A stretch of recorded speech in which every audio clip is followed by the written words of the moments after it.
Mais uma vez estamos juntos aqui no nosso programa Tesouros da Fé. E hoje vem uma pergunta muito a propósito, sobretudo porque estamos celebrando a festa dos fiéis defuntos. Aqueles parentes, aqueles amigos que morreram e pelos quais especialmente rezamos. 1º de novembro, dia de Todos os Santos. São aquelas almas privilegiadas que já estão gozando da glória eterna.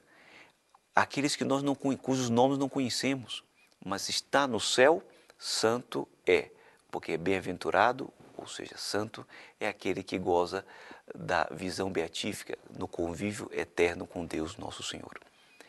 Ora, a Igreja reserva um dia para comemorar todos os santos, os conhecidos, que comemoramos durante o ano, inclusive litúrgico, e aqueles que não conhecemos. São miríades, milhares de homens que ao longo da história, desde Adão, morrem e, depois de julgados, de uma vida de penitência ou de uma vida de inocência, são levados para a glória eterna. Há, entretanto, alguns que não vão direto para o céu, passam pelo purgatório, também são santos, mas vão passar um período de sofrimento até se encontrar definitivamente no céu, um período de purificação. O que quer dizer isso? É uma pergunta que me faz aqui, que me chamou a atenção e que me levou a esta reflexão e aproveitei por causa do dia que celebramos, dia 2 de novembro, dia de finados. A pergunta me vem de Gilmar Adriano Ferreira. Meu nome é Gilmar. Gostaria de saber, padre, se quando nós ouvimos alguém nos chamar, mas não tem ninguém, ou quando acordamos com alguém nos chamando, são as almas do purgatório pedindo oração? O que é isso? Pois eu vi um outro programa, o senhor disse que Deus permite que as almas do purgatório se comunicarem através de um sonho ou de um barulho. Perfeitamente, Deus pode permitir. O que é a alma do purgatório? Quando o homem morre, há a separação do corpo e da alma. O corpo vai ser enterrado, vai ser murado, até aguardando o momento da ressurreição definitiva. A alma, ao ser julgada, ou ela vai para o inferno, se até o final ela cometeu pecados graves, ou um pecado grave que seja, e não quis se reconciliar com Deus, é punida eternamente com o inferno, ou ela vai para o céu direto se não tiver nenhum tipo de dívida a mais a pagar, nenhum compromisso com Deus. Todos os pecados que ela cometeu foram não só perdoados quanto a culpa, mas também quanto a pena. Aí você vai entender o purgatório, que é um estado transitório.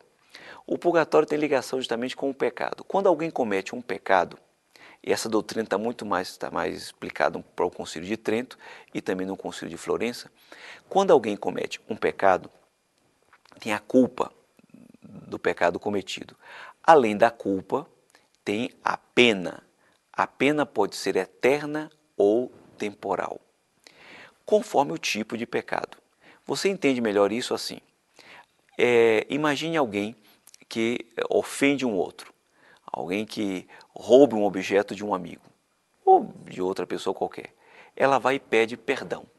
Perdoe pelo que fiz. Você não sabia, mas fui eu que roubei o seu relógio. Eu queria dizer que estou arrependido da loucura que fiz. Está muito bem. E continua com o relógio? Não, ela tem que restituir o relógio. Mas além de restituir o relógio, ela deve não só pedir desculpas pura e simplesmente, mas ela deve de algum modo compensar o ato que ela fez. Isso para reaver a amizade e a amizade ficar inteiramente em ordem. Ora, isso que acontece no relacionamento humano, com muito mais razão, se dá com Deus Nosso Senhor. Quando alguém comete um pecado, ele é culpado do pecado que cometeu. Ele pode ser perdoado. Se o pecado foi grave, é um pecado mortal, a culpa para ser perdoada tem que ser mediante o sacramento da confissão ou de uma contrição perfeita seguida da confissão, ou do martírio, que também perdoa todo tipo de pecado, ou o próprio batismo também, que perdoa o pecado. Mas o modo ordinário é a confissão. Pedir perdão a Deus, depois confessar-se. Quando o pecado não é mortal, o pecado venial, dito venial, é grave porque é ofensa a Deus, mas não é pecado mortal, não afasta da graça de Deus. Esse pecado pode ser perdoado por um ato de contrição, ou a própria confissão, obviamente, água benta, outros sacramentais que a igreja, a própria oração do Pai Nosso, rezado durante a missa, perdoai os nossos pecados, se reza com verdadeira dor, arrependimento do que fez, pode ser perdoado de um pecado venial. Ora, perdoado o pecado, perdoou a culpa, resta agora a pena. A pena devida por um pecado mortal é eterna, ou seja, o inferno, a pena é eterna, porque ofendeu a Deus, não pediu perdão, a pena é esta. Pedindo perdão, Deus perdoa da culpa, portanto, para o inferno não vai mais. Mas resta uma pena temporal, uma pena que se tem que pagar no tempo. É preciso purificar-se daquele mal que fez. Como é que se purifica de uma pena devida por um pecado cometido? Seja ele mortal, que já foi perdoado na confissão, seja ele venial, que foi perdoado ou na confissão, ou por um ato de contrição, ou com água benta, etc. Esta pena ela é paga com sofrimentos que a pessoa aceita de modo resignado, com dores, aflições, com orações, com indulgências, que é o perdão que a igreja concede muito especialmente mediante algumas orações, alguns momentos fortes, como o próprio dia de finados. Visitar um cemitério, a pessoa ganha indulgências, ou para aplicar pelas próprias culpas, ou pela pena dos seus próprios pecados, ou para diminuir as penas temporais dos pecados cometidos por outros, aqueles que morreram, que estão no purgatório, ali esperando o momento da libertação definitiva. Esse lugar misterioso de purificação. Não se trata de uma vingança, um capricho de Deus. Deus não é humano, Deus é Deus. Não se pode pensar de outro modo. Mas é que a própria criatura, quando percebeu que cometeu um pecado, cuja culpa do pecado foi perdoada, resta purificar-se, resta pagar esta pena de algum modo, ou com sofrimentos nesta terra, ou com a morte.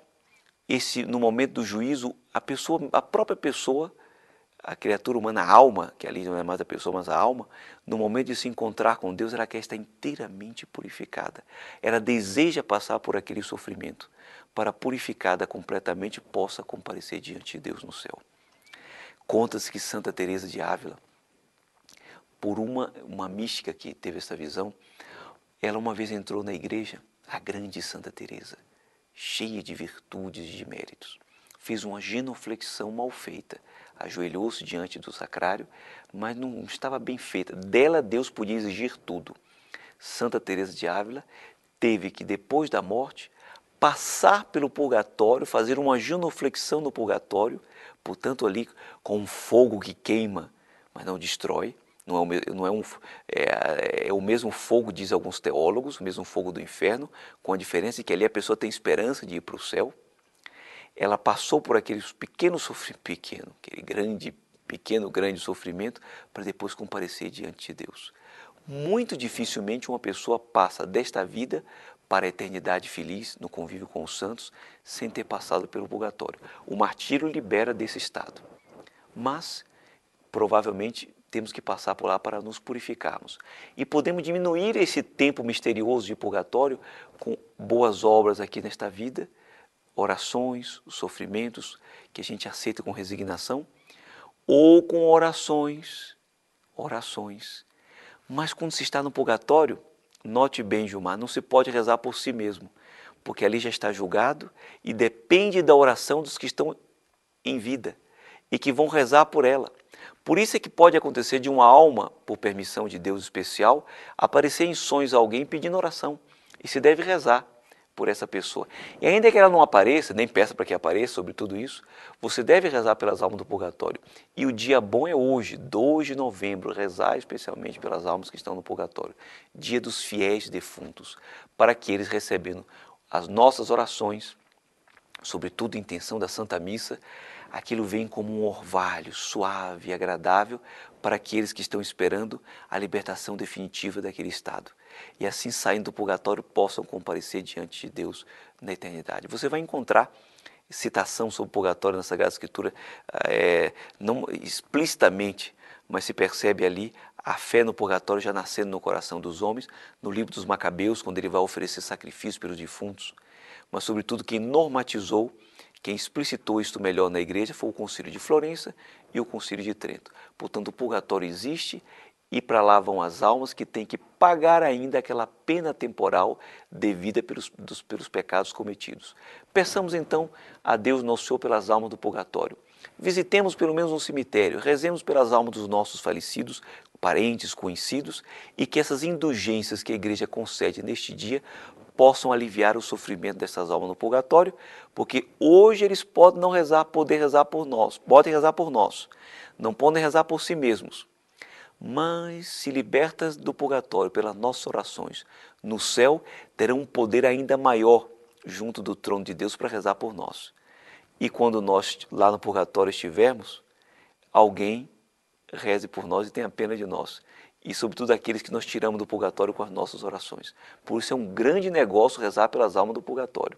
A gente reza por elas e elas rezam por nós. Já estão salvas e nós contribuímos para que elas possam sair o quanto antes daquele local de purificação. Grande devoção rezar pelas santas almas do purgatório.